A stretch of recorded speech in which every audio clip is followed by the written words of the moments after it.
এডমিশনের সময় আমার বাবা 25,000 টাকা মানে ওই যে সমিতি থেকে তুলে আমার হাতে দেয়। গুচ্ছের আগের দিন আপনি ওই 30 মিনিটে যে ভিডিওটা দিছিলেন, তো ওইটা আমি দেখে ঘুমাই গিয়ে গিয়ে পরীক্ষা দিয়েছি যেন আমি ইঞ্জিনিয়ারিং নিয়ে পড়তে পারি, এই আমার গবেষণার জন্য চালাই দিতে পারি, এটার জন্য আমি গেছি। তো ভাইয়া মানে আমি এমন একটা কলেজ থেকে পড়েছি লাস্ট 13 বছরে, মানে সায়েন্স থেকে মানে একজনও পাবলিকে চান্স পায় নাই। জি, আমার এইচএসসি ব্যাচ 2024। গ্রাম হইতেছে চন্দ্রগড়, মানে মাদারগঞ্জ উপজেলা এবং জেলা জামালপুর। তো তোমার পরিসরটা বলো যে কোথায় চান্স পাইছো।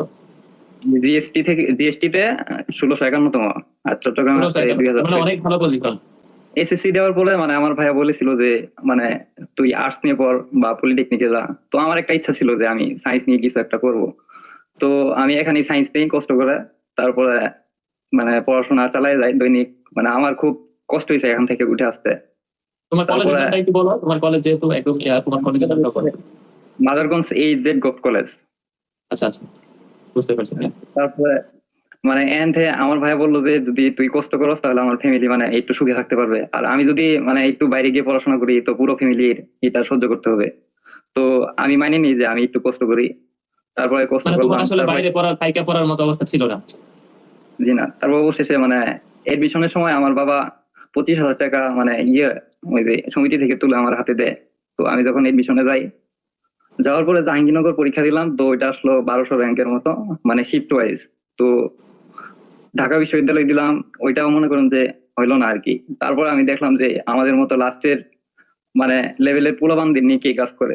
মানে আপনার সাথে দেখা হয় মানে লাস্টের দিকে গিয়ে, মানে একদম মানে ঢাকা বিশ্ববিদ্যালয় পরীক্ষা দেওয়ার পর আমি খোঁজ করতে থাকি মানে আমাদের মতো মানে ব্যাগের পোলাপান নিয়ে কে মানে কাজ করে। তারপর আমি আপনার খুঁজে পাই, মানে আপনার ভিডিও গুলো দেখি, দেখতে দেখতে মানে আমার খুব ইঞ্জিনিয়ারিং করার ইচ্ছা। আমি এই জেড কলেজ থেকেই মানে প্রত্যন্ত অঞ্চলে এই কলেজ থেকে আমি বিজ্ঞান অলিম্পিয়াডে অংশগ্রহণ করি, জেলাতে ফার্স্ট করি, ন্যাশনাল পর্যন্ত চান্স পাই, মানে এখান থেকেই ইনশাল্লাহ। তারপরে আরো মানে ন্যাশনাল চান্স পাই। তো আমার ইঞ্জিনিয়ারিং পড়ার খুব ইচ্ছা ছিল, সবগুলা এক্সাম আমার হলো না। তো আমার এসএসসি তে ম্যাথে একটু A+ কাটা ছিল, তো আমি আর ইঞ্জিনিয়ারিং প্রিপারেশন নেওয়ার সাহস পাইনি। কিন্তু আমার ইচ্ছা ছিল যে গুচ্ছের ওই যে ইঞ্জিনিয়ারিং লেভেলের যে মানে প্রযুক্তি বিষয়ক বিশ্ববিদ্যালয় আছে এইগুলো একটু ভালো লেভেলে একটা পজিশন করার যেন আমার গবেষণা আমি চালিয়ে দিতে পারি। তারপরে আলহামদুলিল্লাহ এখন আসছে।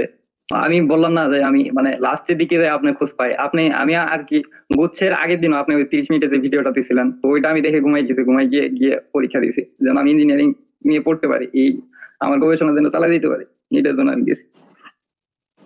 তোমার ভালো সাবজেক্ট আসবে ইনশাআল্লাহ।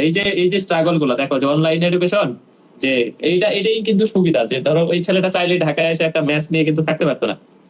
ঢাকায় এসে যদি একটা ম্যাথ নিয়ে তুমি নর্মালি সার্ভাইভ করতে গেলেও মাসে 5-6 হাজার টাকা 7,000 টাকা চলে যাবে। এইটা কিন্তু অনেক ফ্যামিলি বেয়ার করতে পারে না। অনলাইন এডুকেশনের সুবিধাটাই এই জায়গায়, যে এই যে ছেলেটা বললো যে প্রত্যন্ত অঞ্চলের এমন কলেজ থেকে চান্স পাইছে যেখানে 13 বছর কোনো পাবলিকিয়ান নাই আসলে। তো তুমি এটা ফিল করতে পারবে না তুমি যারা হচ্ছে শহরের একদম নামি দামি কলেজ গুলাতে পড়ছো। এই জিনিসটা আসলে গ্রামের একটা ছেলেই কেবলমাত্র ফেস করে বা ফিল করতে পারে, যে আর্থিক ফিনান্সিয়াল, যে ওর বাবা 25,000 টাকা লোন করে দিছে। যেই জিনিসগুলো আসলে এটা তুমি ধরে রাখো, নিজের মধ্যে ধারণ করো, যে কখনো ডিসঅনেস্ট হয়েও না, দেখবা যে বরকত ইনশাআল্লাহ হচ্ছে বারাকা পাবা। ঠিক আছে, থ্যাংক ইউ সিয়াম। অনেক বড় হোক ভাই জীবনে, অনেক দোয়া থাকলো সবার পক্ষ থেকে।